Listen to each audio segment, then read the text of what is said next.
Hello everyone and welcome back to TowerGate. It is TowerGate day number 920, October the 8th, 2019, Tuesday. Thank you so much for tuning in. Okay, let's get with it. It looks like we're going to get right back to the fake whistleblower story. It continues to move forward as the ship goes down. At this point, I have to look at this entire thing like a kamikaze mission. There's Adam the bug-eyed fool ship. I'm going in. That's right.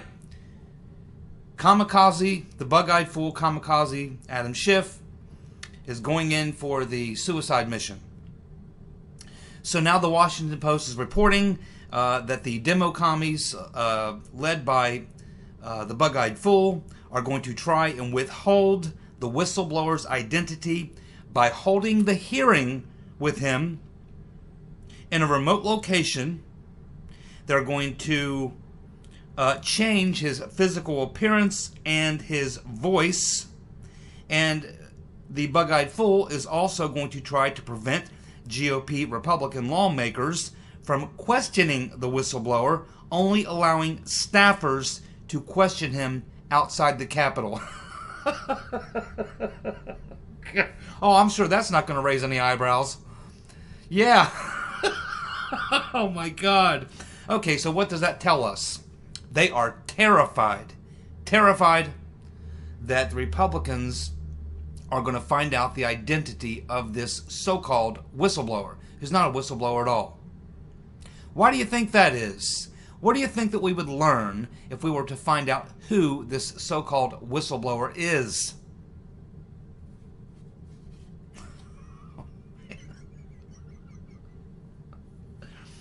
It's pretty obvious. They're terrified at this person's identity coming out. And you don't have to be a genius to figure out that it's probably because he's someone maybe we're familiar with. Or maybe he's got connections and ties to all sorts of other activist left-wing democratic organizations, probably connected to the Rotten Reverend, Soros, and the whole crew. Man, oh man, this thing is falling apart. This is not going to fly. I mean, somehow the left-wing media is going to try to sell this. I don't know how they're going to do it. I mean, how in the world are they going to try to sell this? Because this just stinks. I mean, you know, this can't happen. I mean, this story is so ridiculous.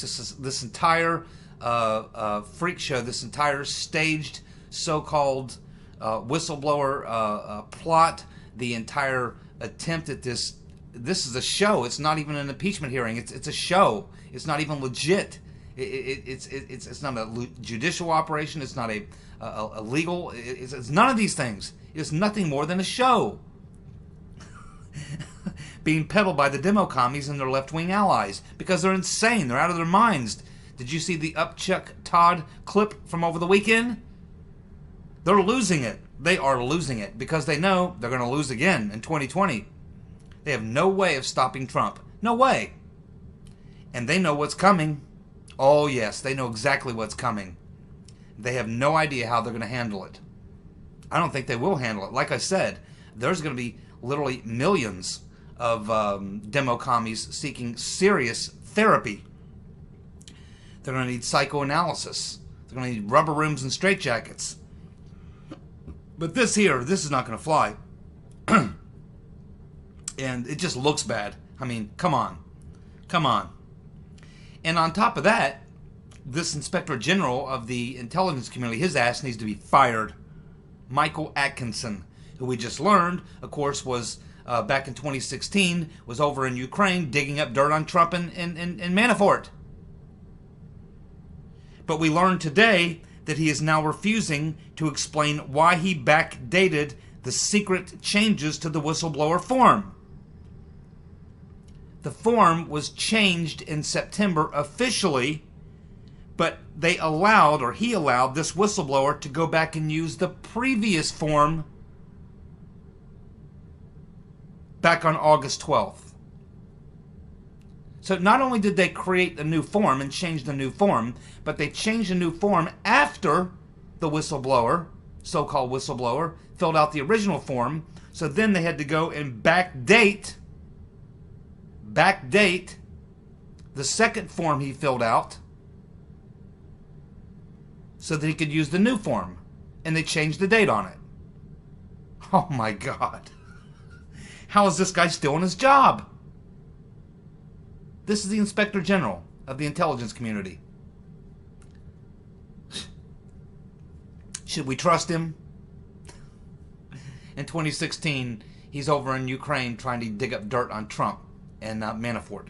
And now he's backdating documents that would allow this so-called whistleblower to fill out a form, because the first form he filled out wouldn't suffice because it didn't allow secondhand hearsay information. So he creates a new form, and then he allows the whistleblower to go back and use they backdate, literally take the new form, backdate it to the original date of the original form, which that form, of course, would not work because it allowed hearsay. So they backdate it so that the new form can be used, but they use the original date from the first form.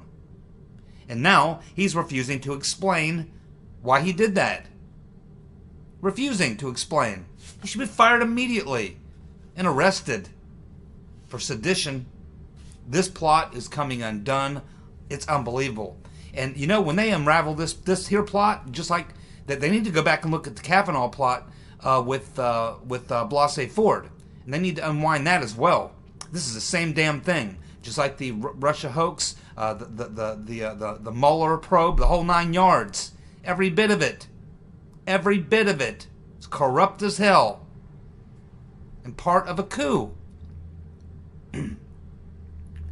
And this little deal right here, they shouldn't just, blow this thing up and then walk away and laugh at the demo commies. No.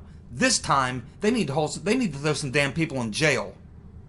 This is not just, messing around with forms, whistleblower forms and things and such. This is a concerted effort to target the President of the United States, to destroy him, to drive him out of office. It's not just some little thing. This is major stuff. And you can't just let them get away with it. That's why they should never have let them get away with the Kavanaugh thing. With Blasey Ford. As soon as they discovered it was dirty, they should have opened it wide open. But for whatever reason, the Republicans in the Senate are just coasting while all this goes on, despite the fact that they have all this power that they don't use. And it's necessary. You gotta wonder about these people, man. But there is some good news. It looks like they're going to have Mike Pence and GOP people are going to be going out to the districts where they are Trump districts, districts that voted for Trump where they currently have a Democrat. And they're going to go directly into these districts and campaign against the Democratic coup. They're going to go right into these districts, point out exactly what's happening. It's a coup d'etat. They're going to point this out, and they're going to go directly to these districts where these Democrats are, where Trump won in those districts. And they're not waiting around. They're going to go out and hit it now. And that's very good. It shows at least the GOP is starting to figure things out. It's just those hacks we have in the Senate. We also get this report today that PMS-MSNBC, a reporter there, is saying that Biden and his campaign are furious that reporters are asking questions about the Ukraine problem. What did Biden think that he's not going to get the anal exam? Everyone who runs for president gets the anal exam. Did he think he was exempt? On top of that, we have a new, you might call this a leak. I don't know, not really a leak. It's just a source coming forward. So a Ukrainian source has now come forward and revealed that Biden was furious about the Politico article that revealed election interference between Ukraine and the DNC in 2017. This is the Politico article that many of you have seen referenced multiple times here recently, where they actually wrote a story in Politico about exactly what we're talking about now with Biden and his son in Ukraine. Not only that, but the this particular article goes into detail about how the Democrats and Chalupa and Biden and other Democrats are working with Ukrainian officials to dig up dirt on Trump and Manafort. This is what the article talks about. And once Biden saw this article, which appeared in 2017, just several days later, Biden travels to Ukraine right after this article was written, and he goes to Poroshenko, and he tells Poroshenko, quote, "You fucked up. What we were working on all leaked to the press," unquote.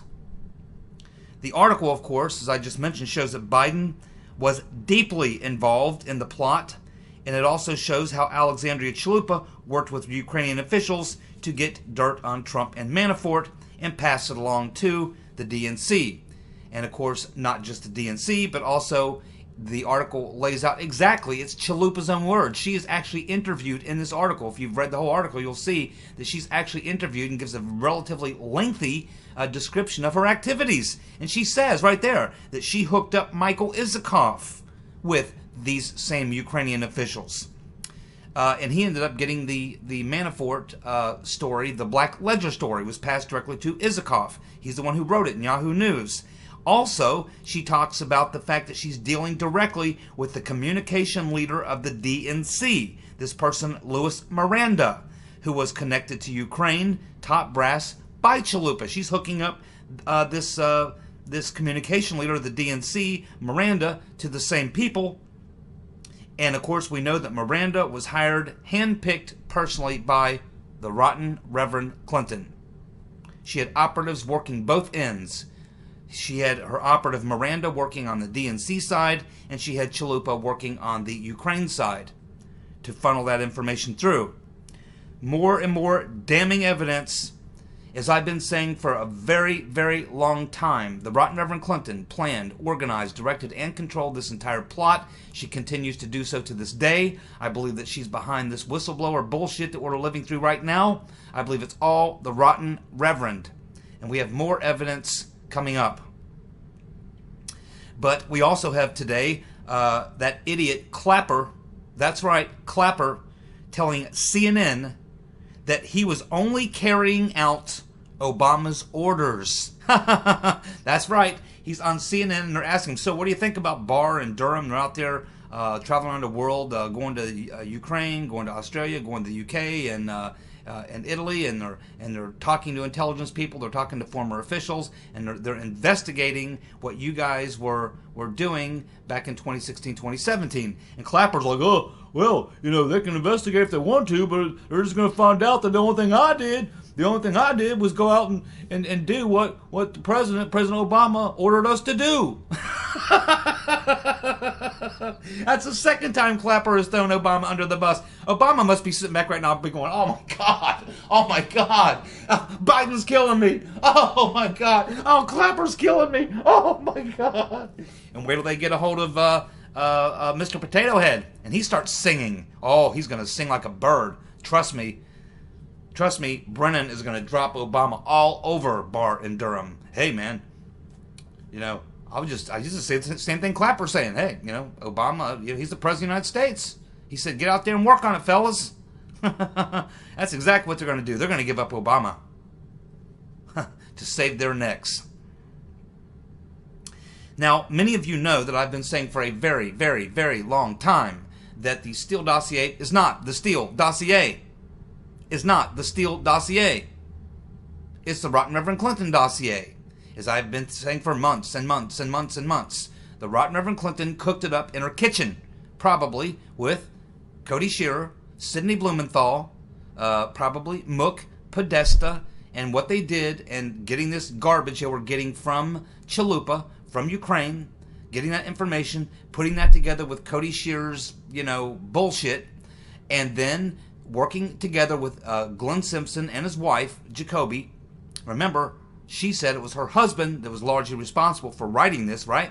Because her, Jacoby and Simpson wrote these articles back in 2007 about how Russians are buying off lobbyists in Washington in record numbers, and Paul Manafort was the poster boy for the story. All they really did with the dossier was take Glenn Simpson and his wife's almost like a movie script. Think of it as a movie script. They almost took what was really Jacoby and Simpson's movie script from 2007. They updated it, plugged in the Chalupa, Podesta, Shearer, Blumenthal information, pumped that into it, reworked it, had Nellie Orr do her Russian stuff to get all the Russian stuff from the Russian newspapers and stuff to make everything updated and work, to try to piece it all together, and that's the dossier. That is it. Christopher Steele didn't write a damn thing. And I bet you these two Russian officials that he says were his sources, I bet if they ever track these two guys down, and it shouldn't be too hard, they're both internationalists, and they don't hang out in Russia, they hang out at the EU and in Europe. These guys are international type guys. They're anti-Putin type guys. But I bet you if they ever get a hold of these two and ask them, I bet they'll say, we didn't tell Steele any of that stuff that's in that dossier. We had nothing to do with giving Steele information that was in the dossier. We don't know what the hell he's talking about. We know Steele. We've known him for years. But we didn't give him any information that's in that stupid dossier. It's ridiculous. Nobody would believe it anyway. Where? I guess they were meeting at that Russian embassy down in Miami. No, Steele didn't write a damn thing. If you go back and look, you will see that Steele spent the entire damn summer of 2016 running all over the damn world trying to sell the dossier. He was trying to sell it to the FBI. He was at the State Department. He was meeting with journalists. He was meeting with Bruce and Nellie Orr. He was meeting with Weiner. He was meeting with Newland. He's too busy traveling around selling the damn thing to have written it. It was already written and handed to him on a silver platter. He was the guy. He was the launderer. He was the guy who was laundering intelligence. He was the guy, the salesman, to go out and sell it because he had the credentials. Shearer couldn't go out and sell it. Blumenthal couldn't go out and sell it. They had to find somebody, and he's the salesman that they went with. So now there's a pretty long article. I can't go through it all, but I'm just going to touch on the parts of it that back up what I've been saying for a very long time. Article by Lee Stranahan, where Lee Stranahan has finally now figured out, and hopefully more people will figure out in the future, that the Rotten Reverend Clinton was the mastermind, and it was Rotten Reverend Clinton's goons that created the Steele dossier. And now he's showing you the proof. Now, he's obviously got information that I didn't have. He has obviously learned about what the Shearer dossier specifically talks about. Now, at this time, up to this point, none of us have really seen the Shearer dossier or known much about it. All we know is that when Weiner, Jonathan Weiner, showed it to Christopher Steele, and we know this from Weiner's testimony that was released by Doug Collins, that when Weiner showed it to Steele, Steele went, "Wow, this is almost exactly like what I got." Huh, imagine that. Huh, this dossier you got is a lot like the dossier I got. Almost the same thing. Yeah, because it came from the same people. Lee Stranahan points out that Steele was hired by the Rotten Reverend Clinton in May or June of 2016. That's according to Glenn Simpson. Glenn Simpson's testimony is that he brought Steele in somewhere around May or June of 2016. Actually, I believe it was at the end of May, actually, I believe it was about the second week of May. It's in my timeline right around the second week of May. Cody Shearer was showing his dossier to Blumenthal in March of 2016. So Cody Shearer's dossier, which is almost identical to the Steele dossier, but Cody Shearer had his out there in March. Steele wasn't even brought onto the Clinton team until around the second week, or if you listen to what's being reported here, May or June. I'm pretty sure it was sometime toward the latter part of May. So Shearer has his dossier in March of 2016, Steele is out pushing his dossier in July of 2016. So Cody Shearer's dossier predates Steele's by 3 or 4 months, and they're basically the same thing. What does that tell you? So Cody Shearer was showing his dossier to Blumenthal in March or April of 2016. At about the same time, it was being shown to Jonathan Weiner. Then Weiner, several months later, in late July of 2016, shows it to Steele. At which point Steele says, "Wow, this looks just a lot like the strikingly similar." The words that Steele used was strikingly similar to his dossier. And keep in mind, Chalupa was at that exact same time that Shearer, sometime in March of 2016, when Shearer was putting together his dossier, is the exact same time that Chalupa was feeding the DNC her garbage coming from Ukraine. And a lot of that stuff is in the Shearer dossier, and that's what I did not know. Obviously, Stranahan has learned something about the Shearer dossier. He's obviously learned that the same type of stuff that came from Ukraine, which is the Manafort stuff and Cohen traveling to Prague and all that, that all came from Ukraine. That apparently was also in the Shearer dossier. I did not know that. But now that I do know that, I can certainly see why Stranahan is now convinced that the origins of the so-called Steele dossier were predated Steele by 3 or 4 months. The information that's in the Steele dossier was in the Shearer dossier 3 to 4 months prior. Meaning the Steele dossier is actually the Shearer dossier. And who does Shearer work for? Directly for the rotten Reverend Clinton. The rotten Reverend Clinton, it was home cooked. And Steele was nothing more than the launderer, the guy to launder that stuff. The salesman to go out and sell it. Well, now that Lee Stranahan's figured it out along with me, that's 2 of us. I can't wait till the rest of the world figures out that the Steele dossier ain't the Steele dossier. It's the rotten Reverend Clinton dossier. She was behind it all. She's behind the whistleblower. She's behind all of it. Remember, what did Steele say when he was interviewed in his deposition? He was hired to produce evidence that Clinton could use to challenge the election results if she lost. And that's what she's doing. He told us. And that's what she's been doing. Well, let's skip over to the UK for just a second here. I know a lot of you are watching and following the UK. We have quite a few people from the UK on this channel, and they're watching this very closely. Everyone knows that there's this talk that Boris Johnson's trying to reconstitute some parts of the Theresa May deal, trying to come up with some new things. He apparently has something he's put together which could actually get a majority enough to pass through the Parliament.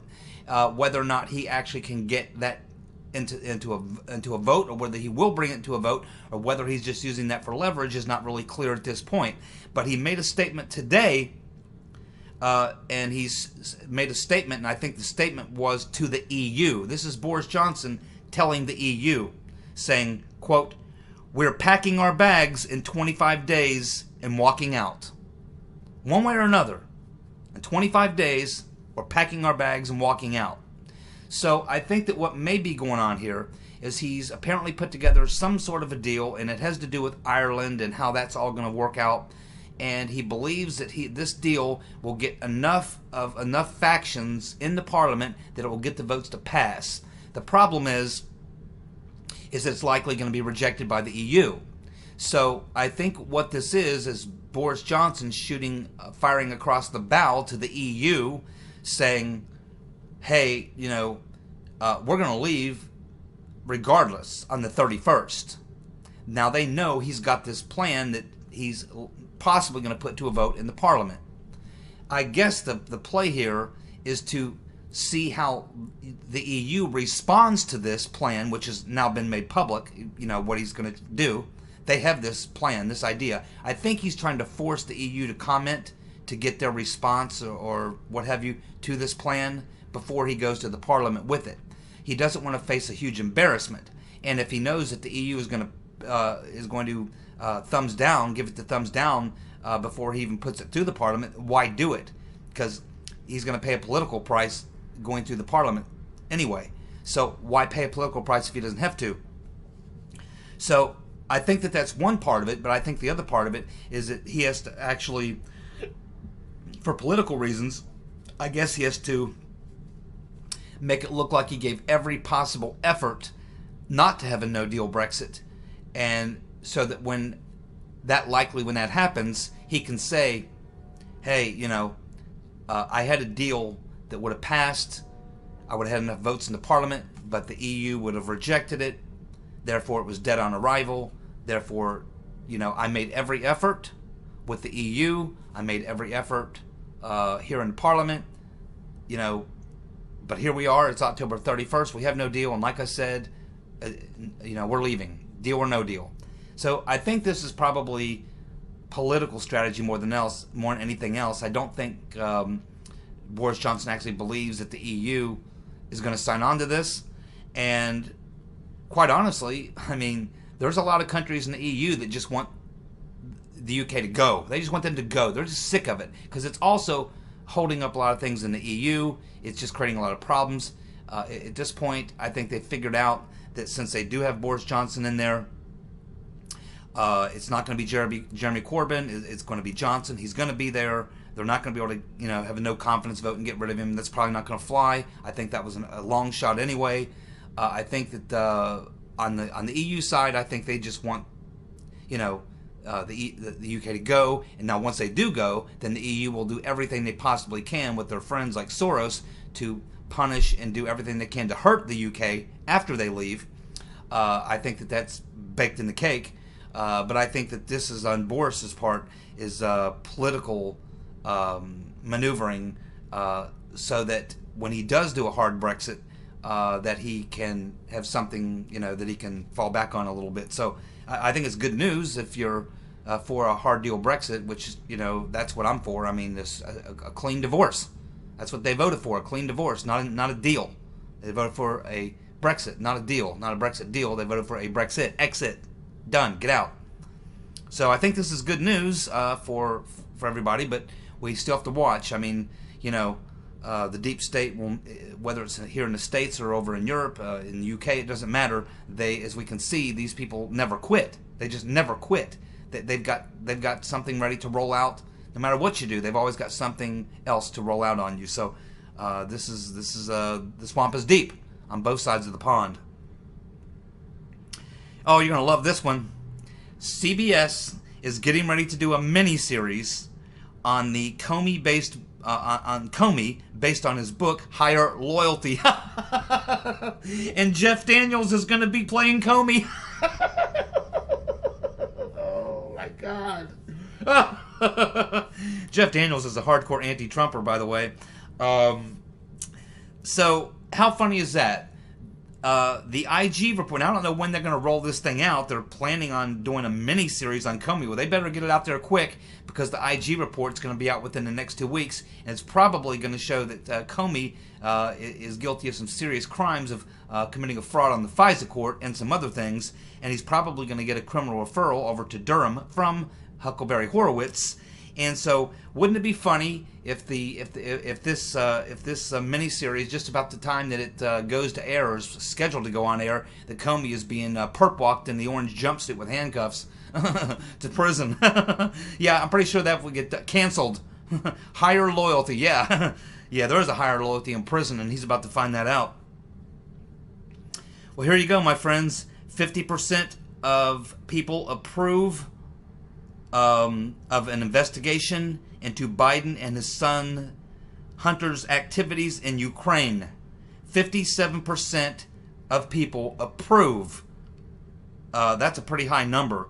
Approve of an investigation into Biden and his son's Ukraine dealings. Yes, that's right. That's a pretty high number. And when you see something like that, on top of the bad weekend that Biden had, I mean, because even the left-wing media has to at least ask these questions. They're going to be, Biden just can't pretend this is going to go away, because even if he got the nomination, which he's not, but even if he did, he would be hammered on this throughout the entire general election. Trump would have him up on stage for at least 3 debates and would never let go of this.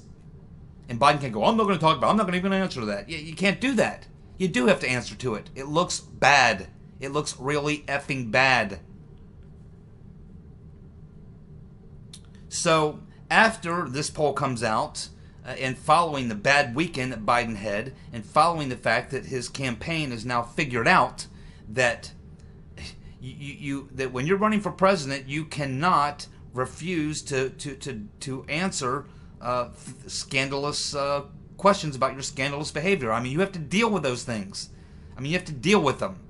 And the fact that he has shown no ability to do that with any measure of success. In fact, the way he's reacting, he's getting all angry and snipping and snapping at reporters. I mean, it's pretty obvious at this point. And now this poll of 57% approve of an investigation. This has caused all this, and what's been going on in the last couple of weeks has now caused panic in the Joe Biden campaign. We know that their donations have fallen off the cliff.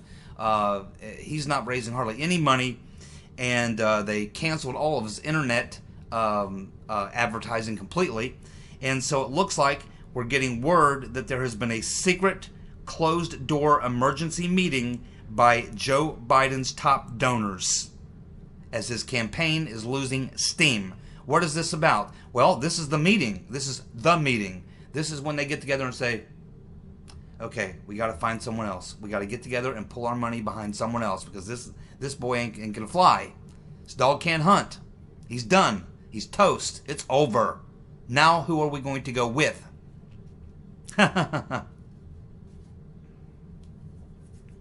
Well, as you've been following the Rotten Reverend Clinton for the past month, she's been making public appearances almost every day. There are literally stories being written about her every day.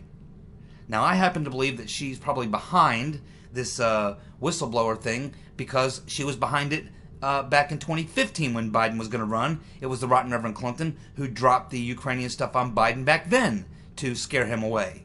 And now she's dropped this on him again to take him out so that they can begin the draft Hillary campaign. Just as I told you. I said she will take out Biden and then they will begin the draft Hillary campaign. Now, a lot of people are probably saying, yeah, but what about Warren? Come on, people. Come on. Elizabeth Warren, Pocahontas, Chief Hiawatha, Chief Spreading Bull, what do you want to call her? Zero chance. The Democrats know that, and the Rotten Reverend Clinton knows it. And she'll take Warren out quicker than she took out Biden. I mean, that's easy. In fact, remember we covered that story last week where it was reported that somebody speaking on behalf of the Wall Street bankers told the Democrat National Committee that if they nominate Warren, that Wall Street won't be giving them any money. Keep in mind, the top 5 donors to the Democratic Party are Wall Street banks. They fund about a third of the Democrats' campaigns. That's where a lot of the money comes from. And they're saying we're withholding the money if you do Warren. Now, where do you think that came from? Why would Democratic left-wing media outlets report something like that? How does that help Democrats? How does that help Warren? How does that help anybody on the left? It doesn't. So why did the left-wing media run that? And where did they get that? Did some Wall Street banker just call up MSNBC or the New York Times and tell them that? And why would they run that story? Who does that help? Nobody on the left. That's not what you want to hear. Who do you think prompted that phone call? Who do you think prompted that story? That Wall Street would not contribute to the Democrats if they nominate Warren. Who do you think's behind that? Who does that help? There's only one Democrat that helps, and that is the Rotten Reverend. She's already started on Warren. She's already taken care of Biden. She took care of Biden several weeks ago, just like I said she would. She's just waiting for it to finish, for the final act, for Biden to finally cash in his chips and call it a day. She's already started on Warren. Biden's done. She started on Warren, and I can assure you, here is my prediction. By October 31st, by Halloween, right after Halloween, probably the 1st of November, the Draft Hillary campaign will begin. Biden will be basically gone, and Warren won't be far behind. Thank you so much for tuning in. I'll be back tomorrow for more TowerGate. See ya. Bye.